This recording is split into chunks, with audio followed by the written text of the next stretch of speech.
A little advice. A little advice. Come on, yeah. Just a little advice. Just a little advice with Christine Little. Check it out.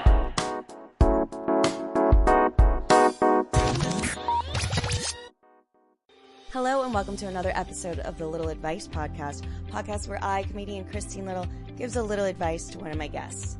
Now, it's only a little advice because I only have a little degree. I also read a lot of self-help books and I listen to self-help podcasts and stuff, so I feel like I'm somewhat qualified. You know, I'm not just some stranger off the street wandering around telling people, hey, come over to my house, let's talk about your problems. This is episode number 20. Yay, 20 episodes! With a really funny comedian, writer, actor, Jordan Carlos.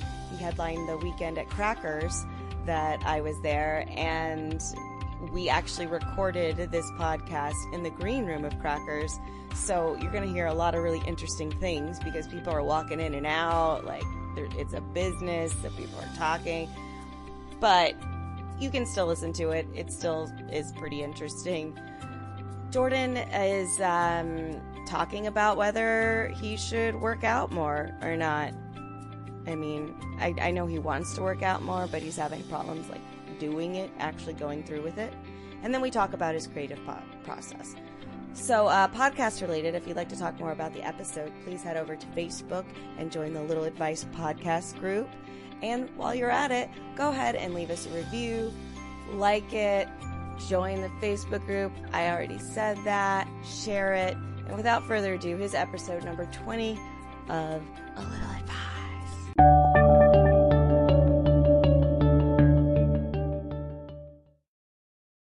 Hi, I'm sitting here with Jordan Carlos. Hi, Jordan. Hey, how's it going, Christine? It's good. We had a fun show. Will you right? sit close?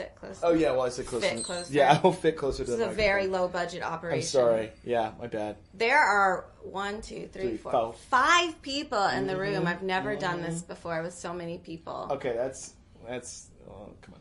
Sounds weird. Yeah, that sounds It's true. That sounds a little... There's only been 2 ever.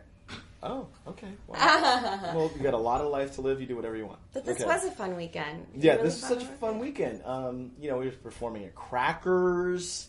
You know, we had a great time at Crackers. Crackers. You did great. You Thank did really you. good. You're so funny and awesome. You are. Oh, come on, Said it stop. like it was an insult. Stop. What was I gonna Continue. say? What's your problem? What's your fucking problem? I love it. What's my problem? I just get right into it. My problem is actually that I'm like, I'm very weird about like working out. Like I want to work out, but I like for years like have not worked out, and it's like really strange. You mentioned that on stage about your wife working out. Yeah, she works out because she's trying to kill me. You understand? She's working out. She's gonna live like to 100, and she's gonna look great, and I'm just gonna be this puddle of goo. You know what I mean? I hope you have life insurance for her.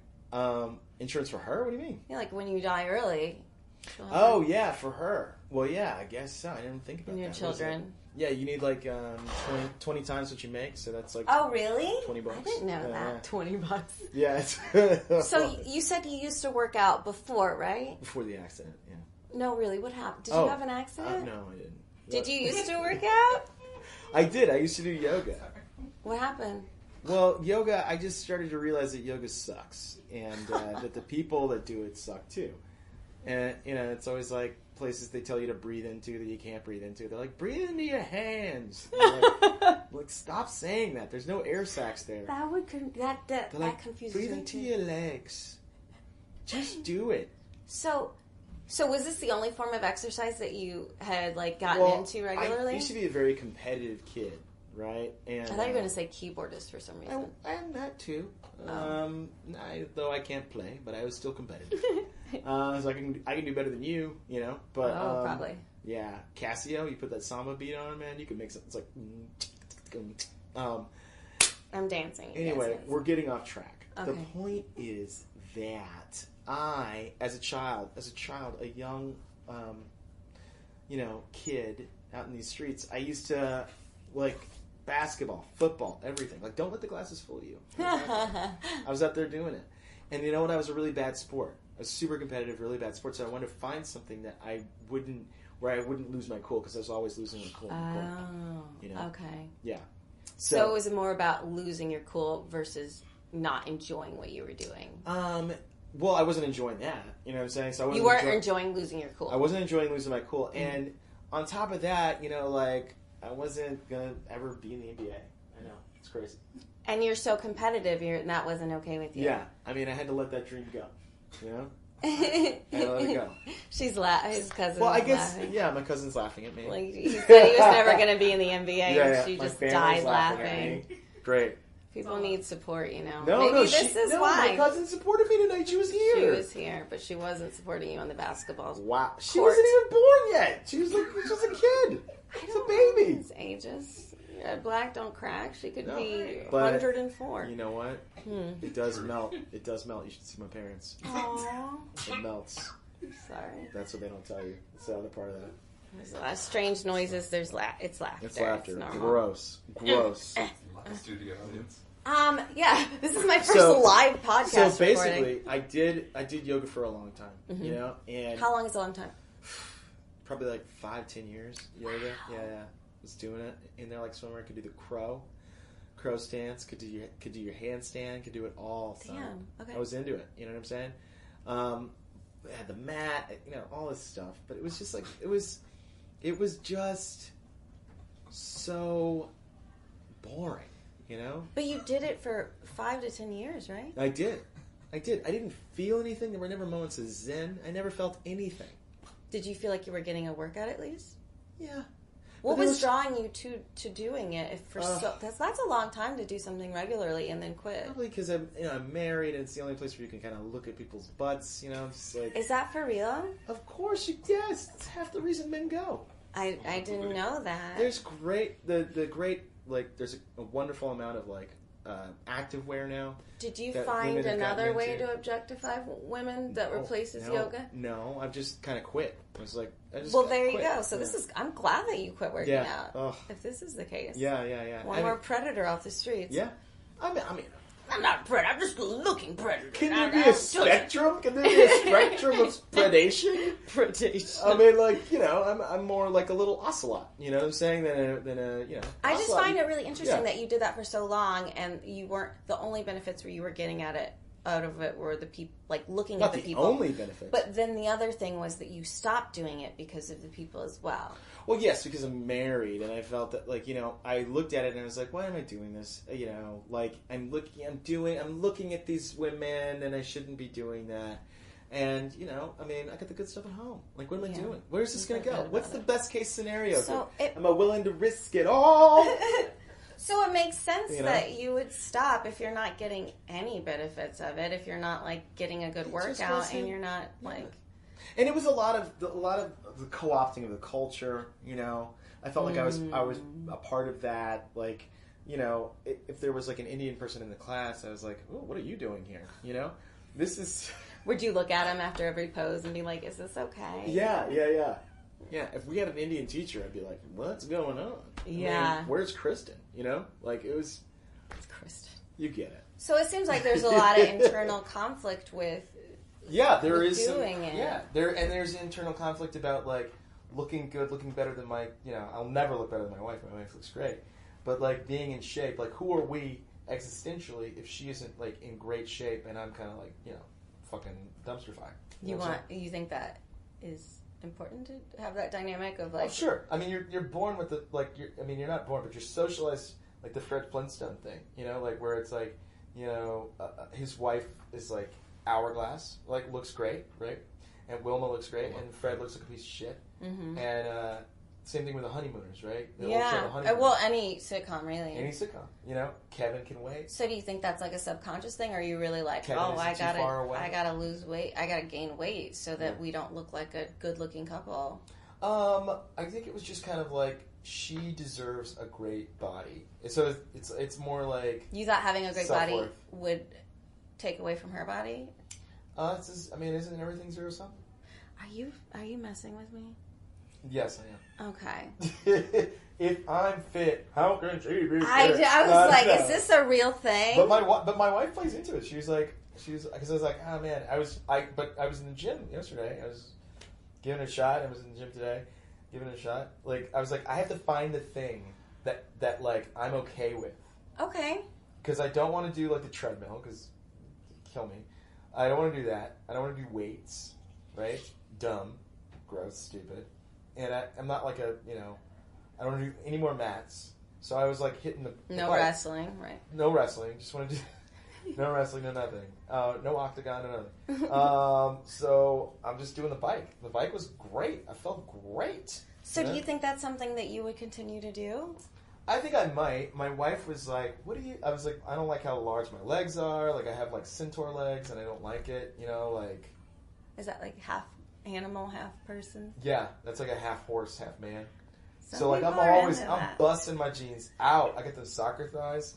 It sounds like a humble brag, almost. What are you talking about? Like, my legs are so thick, they're like tree trunks. If they're, like, So fat, hard. they're fat. It's fat. It's adipose tissue. Okay. It's subcutaneous adipose tissue. It's not muscle. Don't even know what that means. It means Sounds like an fat. animal. It means Oh, okay. fat ass, fat, wiggling and jiggling when you get out the shower. That's what it means. I do that. I just embrace it. I just start Chocolate shaking. Jello, fucking just get, and I don't want that. So you're gonna try the bike. Do you have a specified time of a day that you could fit a workout in? Do you have a routine? I did it. Yeah, a routine's good to have. So I did it right before we met up today at like 3:30. Then before that I did it in the evening the day before and then I think tomorrow morning I'll hit it like at 6 or something like that. So it's like kind of all over. Just whenever. Get 30 minutes in. Just try to get 30 minutes in. That's what I'm going to try to do. And my wife is like, she don't help. What do you mean? She was like, oh, I was like, my legs are big. She's like, your legs ain't big. You know what I'm saying? Yeah. She ain't. You know what I'm saying? I know what she's doing. She's sweet. I know what she's doing now, goddamn. What do you think she's doing? She wants me to be fat. So no one else will want you? So yeah, exactly. Conspiracy. I mean, it's real. Okay. All right. So she wants me to be big and jolly. So it sounds like she wants you're me not... to be that comic. It was like has to use the rag, just like wipe it off, like like a preacher or something like that. That's hilarious. Right. Hey, if you're Jordan's wife and you're listening to this, you need to tell him he looks fat. Jesus Christ. You need to help him and support him. Wow, okay. Yeah, that's a weird... Yeah. I was going along with the ridiculous... Okay, bye. It's a great time. It's like that? This is the most unprofessional... This is a good time working with you. Josh is I'll hit you up leaving. next time. Sorry Yeah. about that. Yeah, We just took a little pause there. Pause. Josh left and was talking about Netflix and chilling with Jordan, and that led... Yeah. That's fine. But anyway... I'm flattered. I just feel like it's like this. I want to look good. I want to feel good. And maybe I'm looking like my wife just says that, you know what I'm saying? But it's like a phantom thing where I'm just like, oh yeah, she doesn't want me to be in shape. So I'm not going to be in shape. it's like almost like an excuse to do it. And you're like, I'm doing her a favor. I think so. I love that because we tell ourselves stories all the time to convince ourselves of stuff. And anytime we tell a story, we can always find evidence for it. So there's this exercise where you flip it on its head and do the opposite of it. So instead of my wife wants me to be fat, you can flip it and say my wife wants me to be really fit. And then you'll start noticing it's like your brain, your reticular activating system, it's called. You'll start noticing ways that she yeah, you can bring it in, sure. That she does want you to be fit. Well, pause right there because I'm going to tell you something. It's fine. We're back again. I came back again. We paused again for a I would cheer. love to say that. But there was a loud crash. we're doing this in the middle of a comedy club. Yeah, we're in the green room with Crackers Yeah. after our last show. Indianapolis, yeah. But there's no way. She hasn't said like, Jordan, I want you to be fit. I want you to be in good health. She doesn't say that. Well, here's the thing. It doesn't have to be like, has she said directly to you, I want you to be fat? She hasn't said it, but by omission, by saying like, you're not, when I feel as though, look, I'm filling out these Does things. she ever say, oh, do you want to eat this health? Does she ever cook you healthy meals? Of course, Does she but ever all ask meals, you to go jogging? All meals we eat are healthy. So, she never asked me to So go jogging. exactly. So the evidence for her wanting you to be fit Sorry. So hilarious. It was a chair. It was going out. So the evidence for her wanting you to be fit could be, one could argue, that she's cooking you healthy meals. She's asking you to go jogging. So you look for that evidence consciously. Right. And then you'll see it. She has asked me if I want to work out with her. And jogging and stuff like that. She's like, do you want to come with me? And I'm like, nah. I wear her down. You're right. You say no? I say no. I say no because she's faster than me and it would look like I was chasing her. And you're competitive.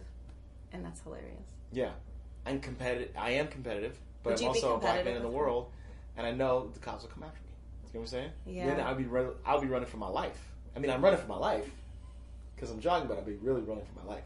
You know? Mm-hmm. It'll be the race of my life. Have you ever thought about wearing a t-shirt that says, not chasing her, I'm her husband? Well, it would have to be front and back, wouldn't it? Yeah.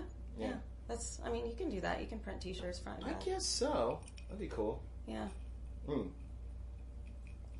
I haven't thought about that. But you're putting a wrinkle in my brain.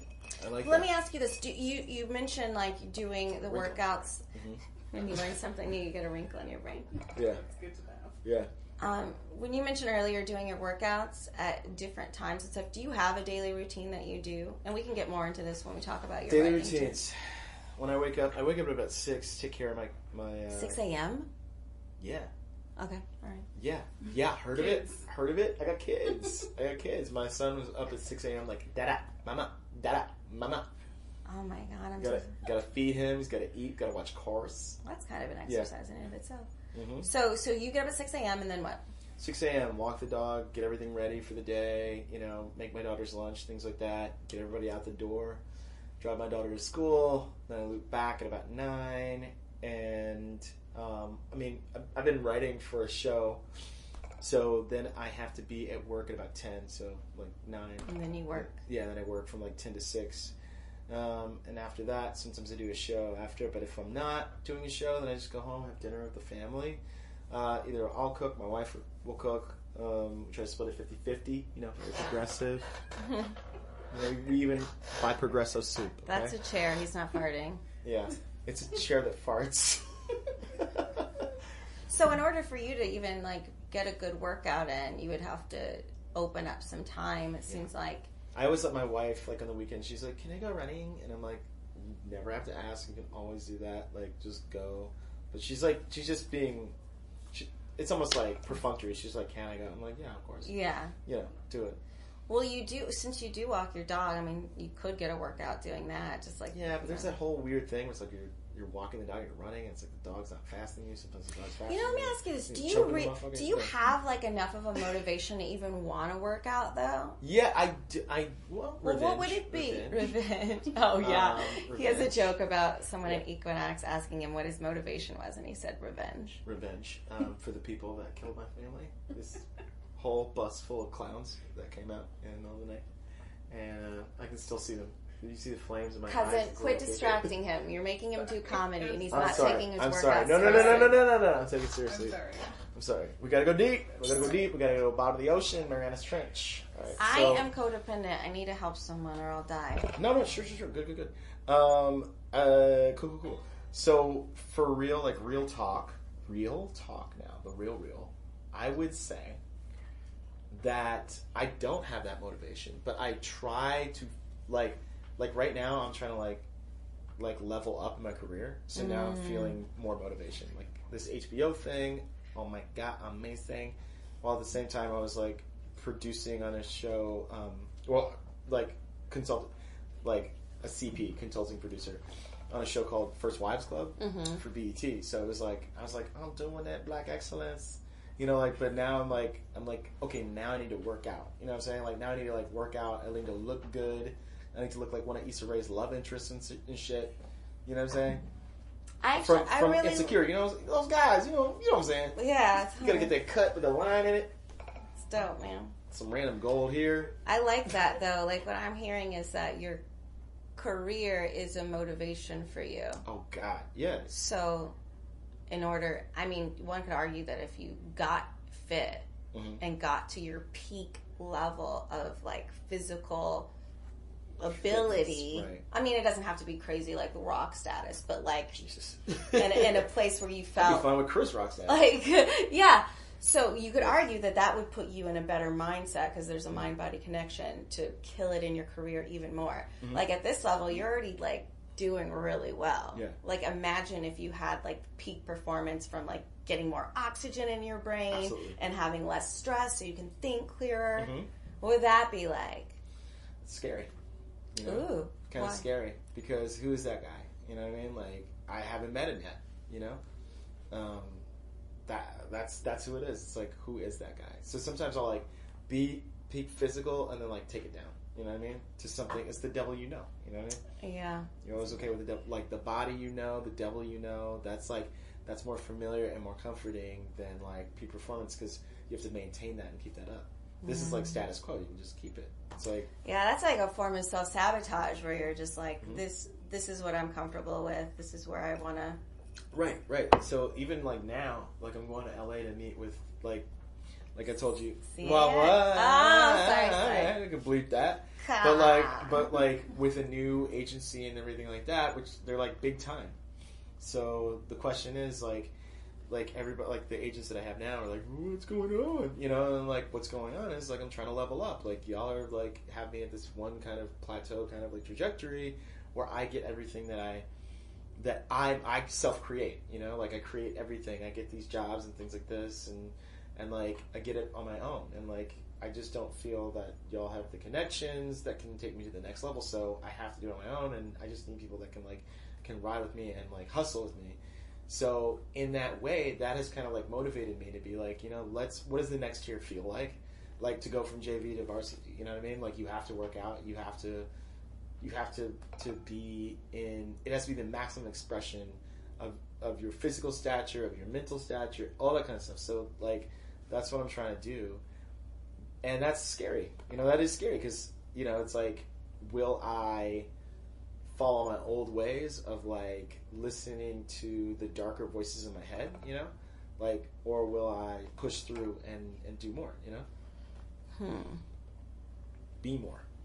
I mean, and I don't want like a ridiculous physique, you know what I mean? I just want like, It's like dressing for the job you want. yeah, I don't want to be winded when I get to the top of my stairs, Right. you know, because my son is getting bigger, you know, his fat ass, so I gotta take him up.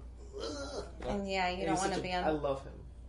One of those commercials. But he's like he's like a freaking, it's like a raccoon holding a bowling ball. He's You just got a like, fat kid. yeah, well, he's chunky. Okay, I'm sorry. He's chunky and he's like a little biscuit. You just gotta eat up, just sop him up.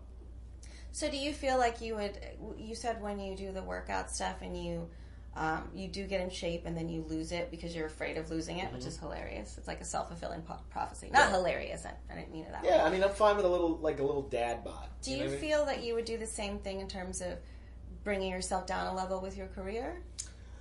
Oh, look at you.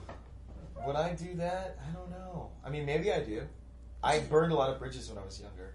Do you think maybe you not getting in peak physical shape could be your way of holding yourself back with career stuff? I think it is because, you know, people, it's a looks thing. Like, you know, Hollywood is about looks, entertainment is about looks, you know. And even what I want to do, which is like writing, like, I can tell you there's some good looking writers out there. I'm going to show you a picture. I'm a homeboy. Can we Right do it? No, this is why they're here. Is he single? Cord? Yeah, forever. Cord? Forever? Oh. Cord Okay. Jefferson. Well, Look at this piece of shit. you guys can't see him. What's his name? Cord Jefferson? Cord Jefferson. I guess You have look to bleep up that out. Cord Jefferson. You gotta bleep that out. Oh, damn it. I don't know how to edit. It's okay. You gotta learn. You gotta learn it. I mean, I You're don't gonna be a podcaster, like you gotta editing. learn. I am a podcaster. No one's ever made me edit this much in my life. You got to. Come on. Okay, do you want me to pause it again while you look that up? I got it. I found it. Okay. Look at this piece of crap. But your point is that you want to, like, look like a successful person, and to you, that is getting in peak physical shape, and you're kind of holding yourself back from doing that. Mm-hmm. Yeah, look at them. Like, my style. it sounds like they're tasting something. They're like, oh, that felt, yeah, that's That's a that good was looking good. Yeah. What is that? Allspice? Nutmeg? Yeah. So I'm like, why not lead that way? Even if you want to be a writer, people are like, they're gonna have to look at you, Yeah. for like days, hours on end, you know. So Would that be motivation for you at all to like get started? So what's like the easiest baby tiny step you could do to start incorporating? What would be ideal for you, first of all? Like, what are you doing now, and where would you want to go? I think ideally, it's like I think about buying a bike. I think about getting some running shoes. And those are all great baby steps. Yeah. How often would you like to exercise a week? 4 to 5. 4 to 5 times a week. For how long?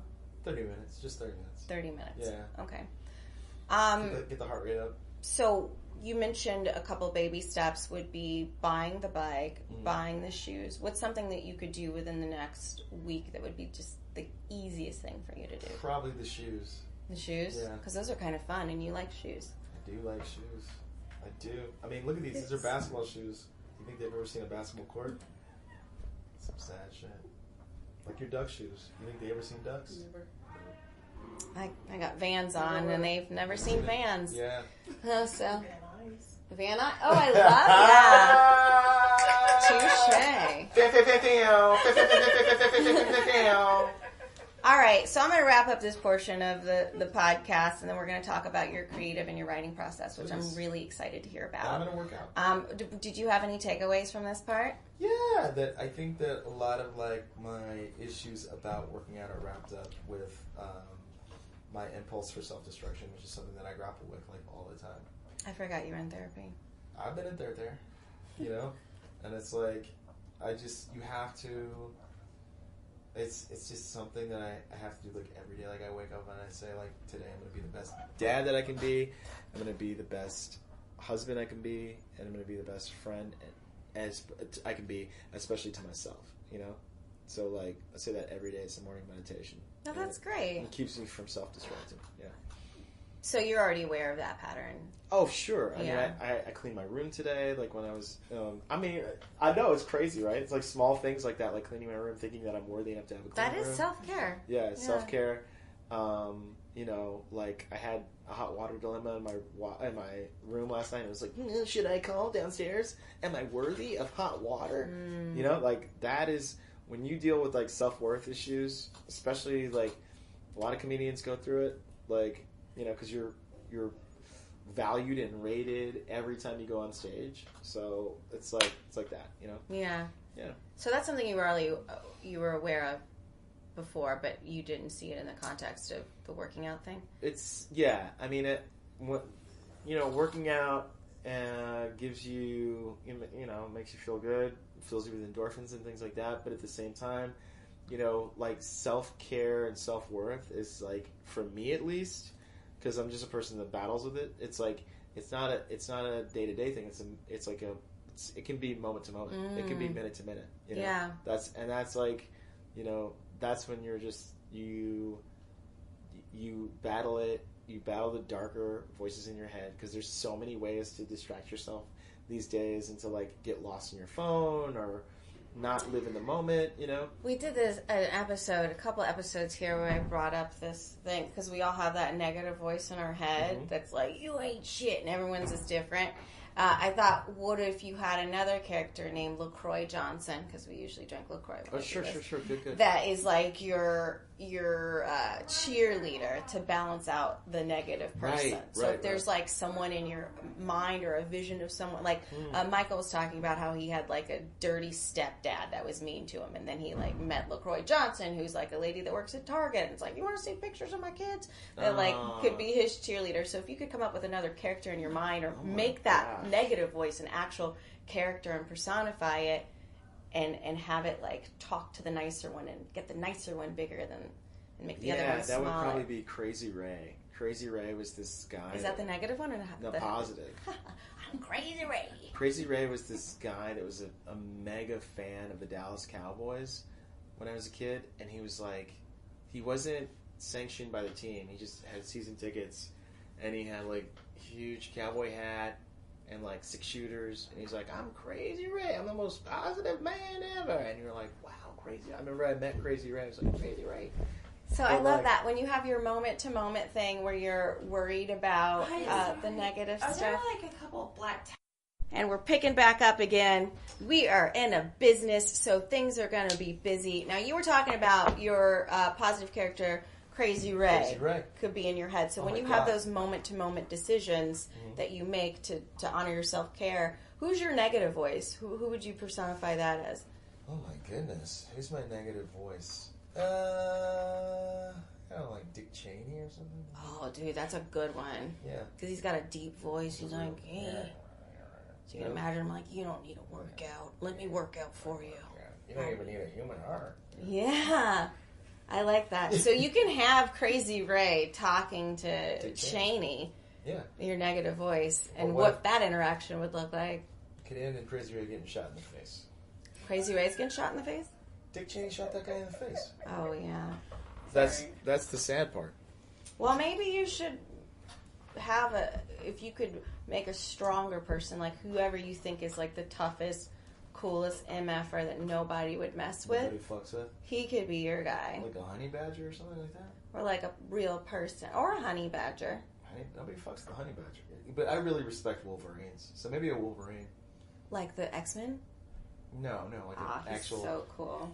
No, like a Wolverine. So Dick Cheney, if he's your negative voice and the Wolverine is there, what do you think would happen? Oh, Wolverine would fuck Dick Cheney up. There you go, But then dude. Dick Cheney would just shoot him in the face. There you go. What do you think about using that when you have that I shit think come up as person? part of me is like, there's the self-destructive, and there's the Cheney. constructive, Mm-hmm. and then they're always in a battle. That's the principles behind Hinduism, right? Like Vishnu and Shiva, the destroyer. Vishnu, the creator, Shiva, the destroyer. Constantly at battle, right? Like God and the devil. One needs the other almost to exist. It's like, in a way, we need the devil. Do you have a belief Yeah. that fear and all that stuff is motivating for you? Fear, of course, is motivating. I live in Okay. New York. There's nothing but fear around you. It's like it motivates you in the morning. It's like you might miss the bus, you might miss the train, you might how you gonna pay your mortgage, asshole? You gotta get a new job. I Get the fuck out of the postulate city. that you would still do those things, but you would do them even better if you didn't have that shitty fear in your head. Probably. So I challenge you, if you can take a challenge, Shit. All right, what the fuck? You throwing to me on the gauntlet? do one thing that normally has Cheney in it, Okay. and when you're having that, take out the fear element and see if you would still be motivated to do it. If you can do that, if you can even just neutralize it. I'm nodding my head. He's nodding his head, yes. Yeah. All right, well, we're going to wrap this part up. This is going to be fun to edit. Sorry if you're listening to this. I'm going to do my best. I like it. It's You fun like to it? edit. Editing's fun. No, I've done it. It's whatever. I don't want to complain to you guys. All right, so when we come back, we're going to talk to Jordan about his writing process when we come back on A Little Advice. Hey guys, thanks again for listening to the Little Advice podcast. If you're having a good time, please rate, subscribe, and share, and leave a little review. It'd help more people find the podcast, and maybe it'll help them in some way. I don't know. If you'd like to see me do comedy in person, go ahead and get on my website, christinelittle.net/shows, and my calendar's on there, and I hope to see you guys at a show soon. Thank you for listening to A Little Advice. And we are back several moments later on A Little Advice. We got Jordan, his cousin. What's your name? Adrian. Adrian and Kiana. Kiana. Ooh, pretty. And they're here. Kiana's not my cousin. What? Who's your His cousin? cousin's right. Adrian's my cousin. I know she's the cousin. Yeah. And she's the Just the friend. friend. She's Yeah. just the friend. Yeah. Sketchy. Okay. So, I'm just kidding. So tell me, you're a writer on a show called Divorced on HBO. What else have you written on? Is Broad City? No, he was No? wrong with that. I never wrote on Broad City. But I wrote on a show called The Nightly Show. The Nightly Show on Lenny Comedy Wilmore. Central? Yeah. Right, so you had to produce a lot of writing on a regular basis, and you write stand-up, and you're headlining this weekend. So what's your writing process like? What do you do first? Well, first, you want to talk about stand-up writing process, or the writing, like script writing? What do you want to talk about? Can you talk about both? Sure. First, script writing, which is where I make my money, is that process is like I'm self-taught. So You didn't take any classes or anything like that? No. Not even online? Nah. I taught myself. Wow. Yeah. So you have to read a lot of books, which is like barf. But I read books like Save the Cat, and I love this place. Books like Save the Cat on down. Books like Story by Robert McKee. Okay, we had to pause again. Like I said, we are in a live business. So go ahead with your script writing. Okay. So that's what the green room at Crackers is crazy. So my script writing process, because I love and I'm very proud of, what I've accomplished from it. So I read Story by Robert McKee, Joseph Campbell, A Hero Has a Thousand Faces, Save the Cat, Elephant Bucks, which is another one about TV writing, and just wrote a lot of spec scripts. Just wrote a lot that no one, some never saw the light of day. Some did, people didn't like. Just kept improving, writing, tinkering, improving, until I came up with a number of scripts where people were like, okay, looks like you know how to write something. But, who are these people? Agents, managers, producers, Did you get a lit agent, or are these just people? He was lit. Yeah, he's lit. No, I had a lit agent, but he wasn't really doing anything for me. So I'm a hustler. I just do it on my own, and would get people to read what I got. Oh, great. Yeah. So it's that's just what I'm really good at. Just doing that, and asking the awkward question. The job I got on Comedy Central for the nightly show, I stalked the producer, and then stalked him to a panel he was talking on, and I had a couple of questions, and then in the Q&A, and I asked him questions, and then after I was I know that you're helping out on the show, and and he was like, oh my god, come to my office, we'll talk tomorrow. So it was wow. Yeah. So long story short, that's basically how I got the job. So you said, I know you're working on this show. I'd love to submit whatever. My whole thing is it's show, but also business. Right? Yeah. So the business is use the same fervor, fire, and really hunger that you had when you got your first internship. Use that all the time. All the time. Never tamper that down. Use that hunger. In the higher up you go, if you use that fire, it amplifies all the more. Tell me about that fire. What do you mean? When you're hungry, when I got my first internship, I was interning for Russell Simmons. So I would take the train down from Providence, Rhode Island, where I was in school, down to New York to interview about 3 times for that one job. Rain or shine, took it. It was it's a 3 or 4 hour train ride. Just I was okay, I'm doing it, and just because of the persistence, but also insistence on something, people respect it and recognize that, and they like it. They like it even now. Now that I've got stuff going on. If you humble yourself and you're can we get coffee sometime to catch up? Not to pick your brain, never say that, but just to catch up. That would be great. I've got these things going on. Say what you've got going on. Ask them I got a couple of questions about what to do in the room, the writer's room, and I wanted to ask you. So now get specific about what you want to do. Yeah.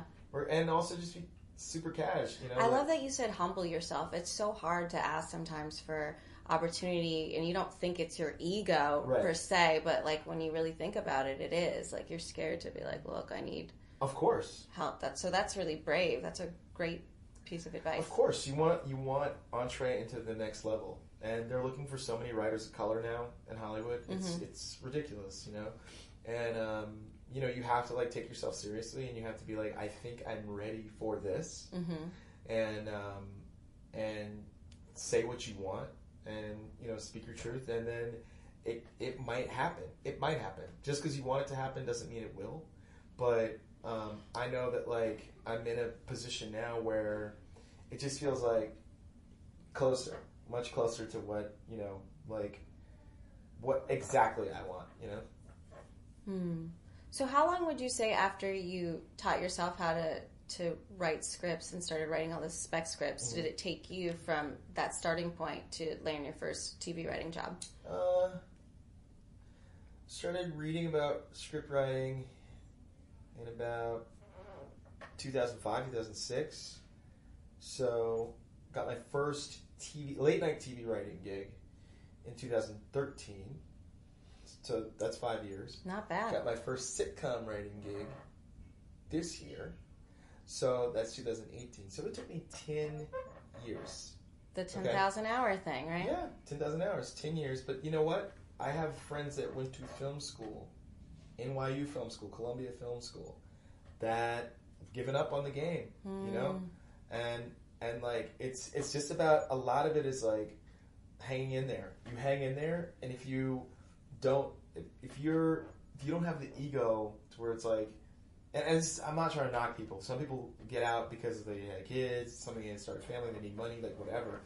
But like, if it was because you just weren't feeling it, you weren't feeling it. But it's almost like that contest, hands on a hard body. Like, how long can you keep your hands on the car, and then you get the car at the end if you're the one left. It's literally like, how long can you hang out? How long can you hang on? So when you stay in a candy store long enough, they'll give you something for free. That's really? basically it. Like, oh, you still here? Okay, yeah, sure. I guess you really want this. I like candy a lot, so I'm going to try that. Absolutely. So, when you start to write a spec script or an episode of a show that you're writing for, like, what is your process like when you get started? A spec script, you just want to create a world, obviously, and the world you should come into the story at the most interesting moment.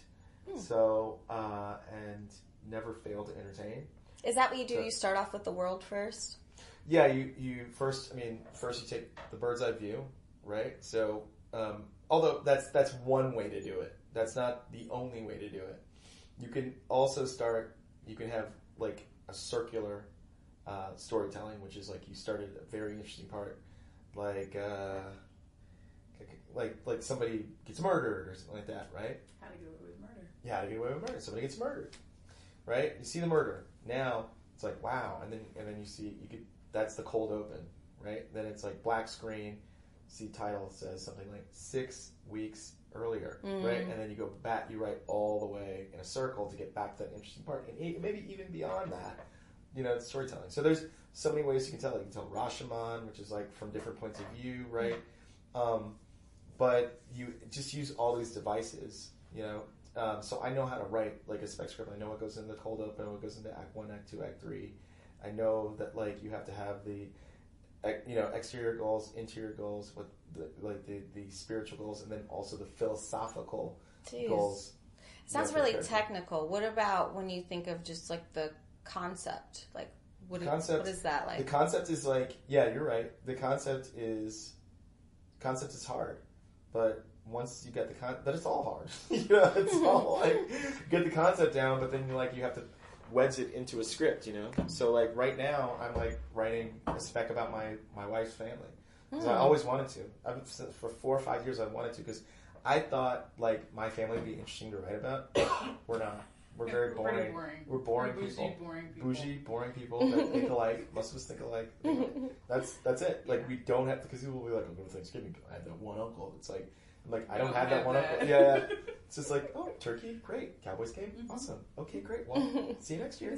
Yeah, good to see you. Bye. It's like that. So I married into this family that's like super divorced. And that's a funny name for the show. Yeah, super divorced. Okay, you work on divorce. I now work on you're divorce, super divorced.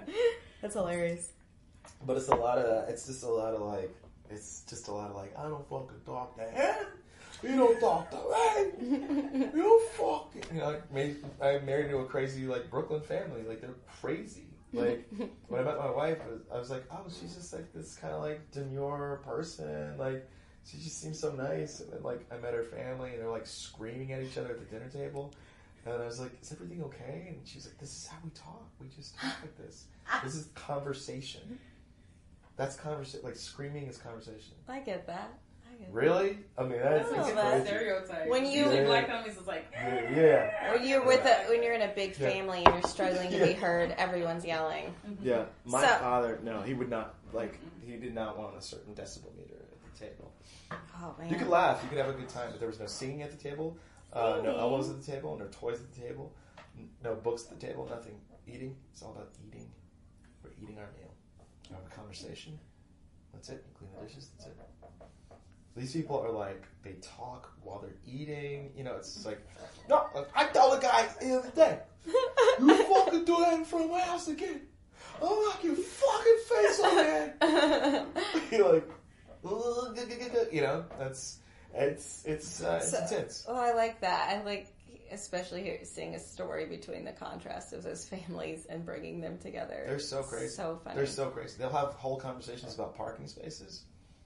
They'll be like, I got one right in front of the house. It was so fucking nice. It was so fucking nice. And I was like, God forbid I gotta leave and go fucking over here. So what about when you write stand-up? What about when I write stand? Stand-up is just more like oral to me. That's more of an oral thing. Like I fall back on the oral tradition. You know? Yeah. Yeah. Is that a sex thing? I don't know what you're talking about. It's just, it comes to you. So something will come to you like lightning in a bottle. And that's because I know that if I can make it work, then it'll be like a banger. It'll make the whole place erupt. An oral thing is like, it's hard to come by. But once you do, it's like, oh my God, this joke can't fail. So you kind of just wait for the inspiration. You don't have a time where you It'll just come to sit me. down. You don't like sit down and like, I'm writing jokes today. No. Do you do that with your script writing? I try to, but it's like, script writing is so much easier like that. Like, it's a whole world you can Do you create. do that though? Do you, with your script writing, do you like, okay, from 9 to whatever? Oh yeah. Oh yeah. Yeah? Oh yeah. It's a wicked mistress. You have to make time for it. You wicked mistress. And I'm horrible with grammar, so it's like I have to be on it. I'm terrible. I have to read out the entire script, read it out because I know it's gonna be like there's gonna be some stupid shit in there. You know. I like that. So what is so? As a black man, I'm like terribly fearful that like people will be like, "Well, I knew this fucking brownie couldn't fucking write." Brownie. That makes me hungry. So when you sit down It's to a terrible like white person voice. when you sit down to write, do you have like a little tradition or a certain time of day that you write? I Or write whenever I can. You know, I just write whenever I can. Like I'm not about that right now.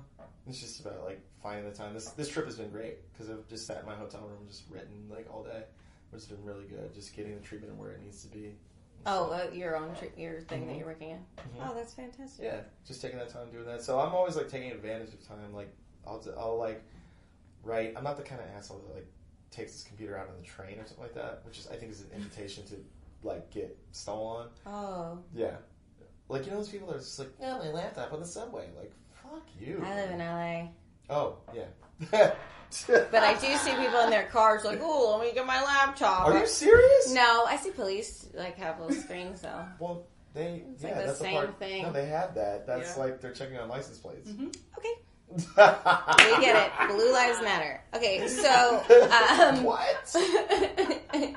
I'm just being facetious. So, Okay, I'm going to switch gears a little bit. I want to ask you, before any major success in your life, let's stick with maybe career or love, whatever, things I'm interested in. Okay. Was there a mind shift, if any, that you had, like before your biggest gig or your whatever?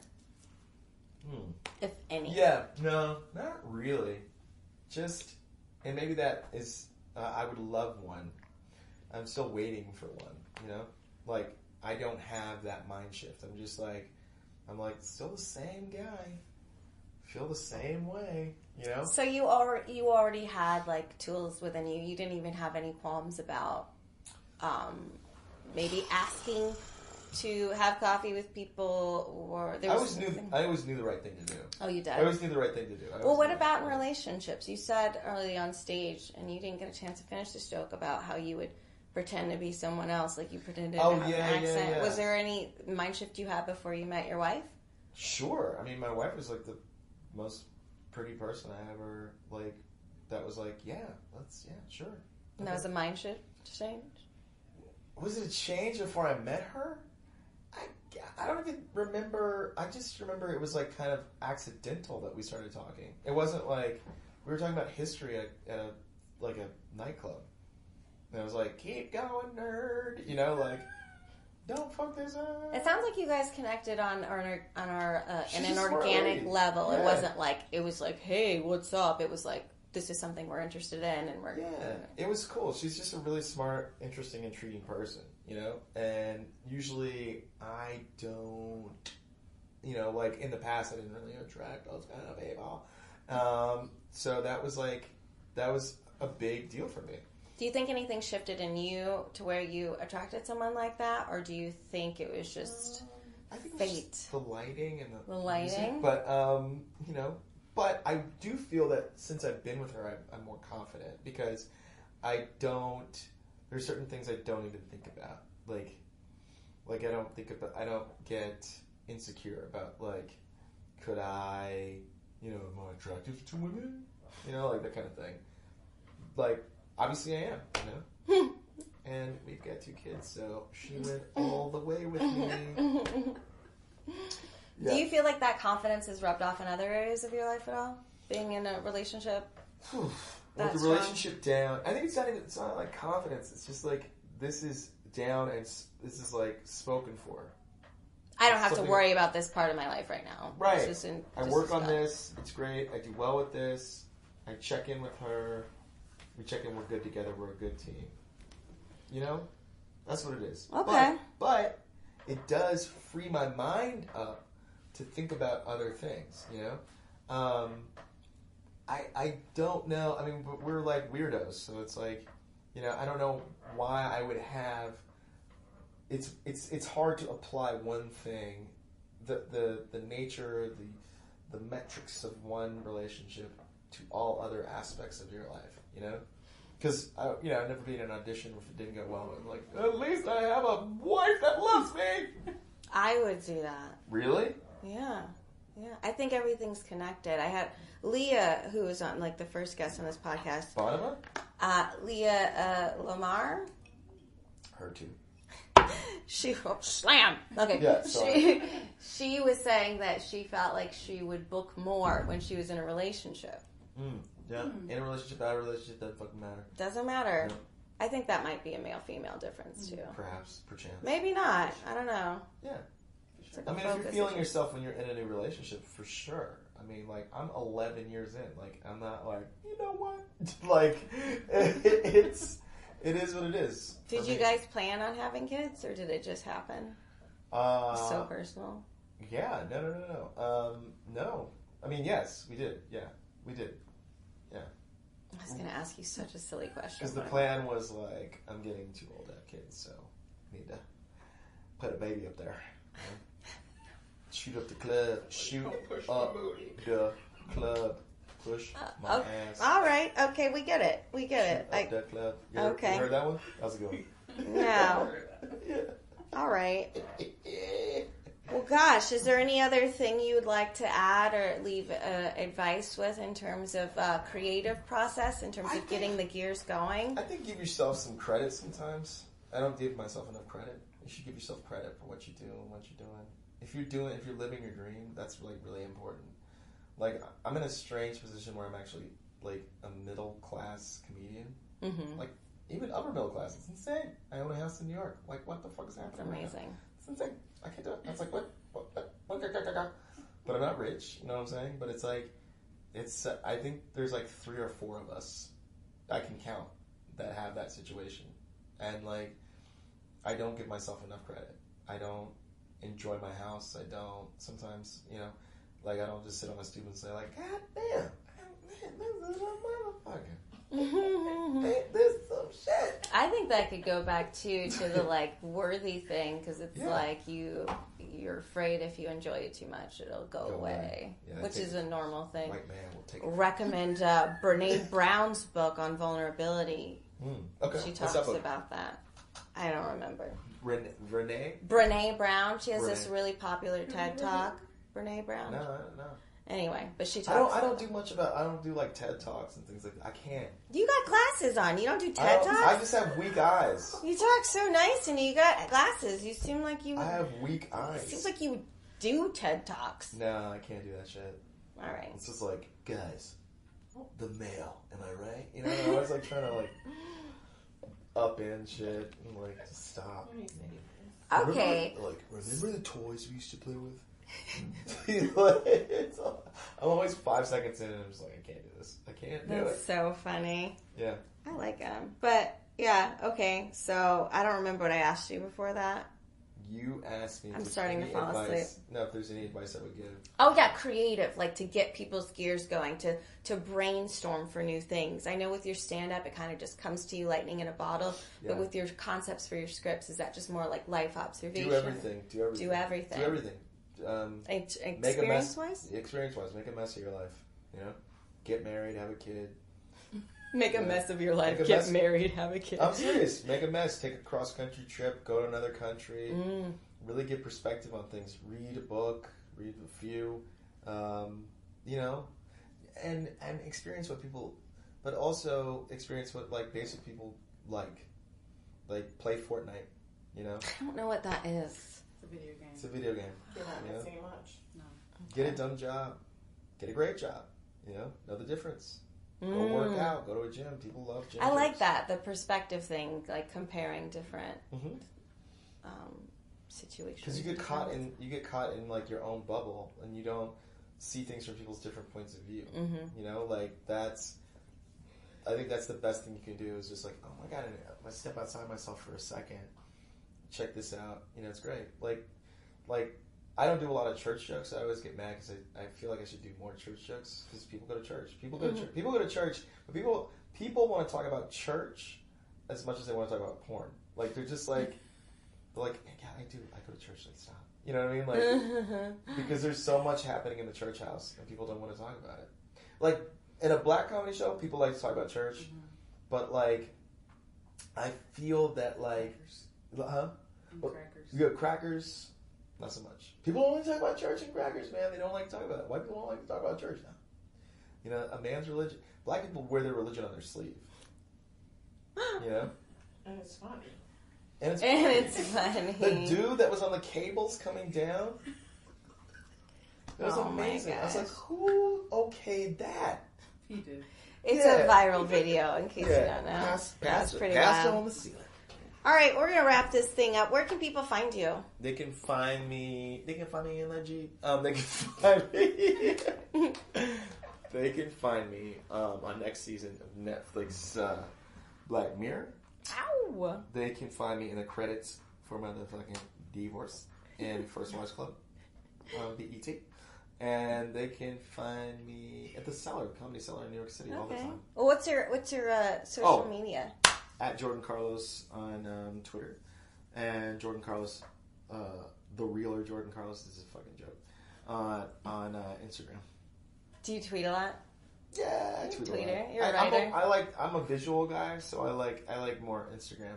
Oh yeah. Okay. Like remember I showed you that one with like your hot friend. The crown, Cord. The crown prince of fucking Saudi Arabia and. Did I show you this? Oh, yeah, you did show me that. Did I show you this, Adrian? Yeah, you did. Look at this. Those are the places you can find me. I'm sorry. I'm like all over the place. It's okay. No, it's not okay. It's so not okay. I'm just ending this episode right now. It's so much fun. If you guys, thank you for doing this. Thank you for giving me rides back to the hotel, to the Sheraton. It's one of my credits now. So, thank you guys so much for listening to this episode of Little Advice. If you like it, share. Please rate and review the podcast. 5 stars. 5 stars. Sometimes have to tell people that. They don't know. And write a review. That would be amazing. And I'd love to give you a shout out on the podcast. Thank you so much for listening to A Little Advice.